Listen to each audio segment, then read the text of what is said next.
జై శ్రీమన్నారాయణ. ఈరోజు మనం తిరుప్పావే దివ్య ప్రబంధంలో 22వ పాసురంలోకి ప్రవేశిస్తున్నాం. ఈ 22, 23 పాసురాలను సింహాసన పాసురాలు అంటారు. నేటి పాసురంలో ఆ స్వామి ఏ విధంగా మేల్కోవాలి, అందమైన కన్నులు ఏ విధంగా తెరిచి చూడాలో కూడా గోపికలే చెబుతున్నారు. రాముడు నిద్రపోతున్నప్పుడు ఆ సౌందర్యాన్ని కౌసల్యాదేవి, విశ్వామిత్రుడు ఆస్వాదించగలిగారు. ఆయన కూర్చున్నప్పుడు ఆ సుందరమైన రూపాన్ని భరతుడు, అరణ్యంలోని మునులు చూసి తరించారు.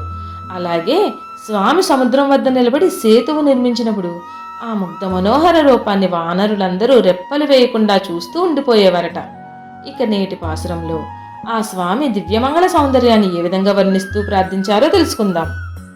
ఈ విశాల ప్రపంచంలో ఎంతో గర్వం గల రాజులు యుద్ధంలో ఓడిన సందర్భంలో జయించిన సార్వభౌముల సింహాసనం కిందకు గుంపులుగా చేరి ఏ విధంగా దాసోహం అంటారో అలా మేమందరం మా అహంకారాన్ని విడిచి నీ సింహాసనం కిందకు వచ్చి చేరాము స్వామి.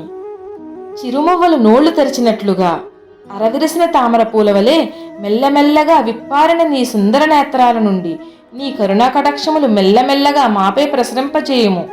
సూర్యచంద్రుల వంటి నీ కన్నుల నుండి ప్రసరించిన చల్లని చూపులతో మా శాపకర్మాలన్నీ మాయమైపోతాయి. దయతో కటాక్షించి తండ్రి అని ప్రార్థించడం జరిగినది. ఆండాల్ దివ్య తిడుగలే శరణం.